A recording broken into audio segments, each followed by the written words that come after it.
Court ముందు చాలా కీలక వ్యాఖ్యలు చేశారు నాగార్జున. మూవీ ఇండస్ట్రీ ద్వారా మా కుటుంబానికి మంచి పేరు ప్రతిష్టలు ఉన్నాయి. మా కుటుంబం పట్ల ప్రజల ఆదరాభిమానాలు ఉన్నాయి.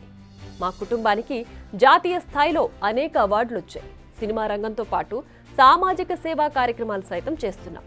మా కొడుకు విడాకులు మాజీ మంత్రి కేటీఆర్ వల్ల అంటూ మంత్రి అసభ్యకరంగా మాట్లాడారు. మంత్రి కొండా సురేఖ మాట్లాడిన మాటలు అన్ని అసత్య ఆరోపణలు. రాజకీయ దురుద్దేశంతోనే మంత్రి ఇలాంటి వ్యాఖ్యలు చేశారు. మంత్రి వ్యాఖ్యల వల్ల ఎంతో పేరు ప్రతిష్టలు ఉన్న తన కుటుంబం తీవ్ర మనోవేదనకు గురైంది. మంత్రి మాట్లాడిన మాటలు అన్ని టెలివిజన్ ఛానల్స్లో ప్రసారం చేశాయి. అన్ని వెబ్సైట్స్, పేపర్స్ ప్రచురించాయి. మంత్రి అలా మాట్లాడడం వల్ల మా పరువు ప్రతిష్టలకు భంగం వాటిల్లింది. మంత్రి కొండా సురేఖపై క్రిమినల్ చర్యలు తీసుకోవాలి. ఇది నాగార్జున కోర్టు ముందు ఇచ్చిన స్టేట్మెంట్స్లోని కొన్ని విషయాలు.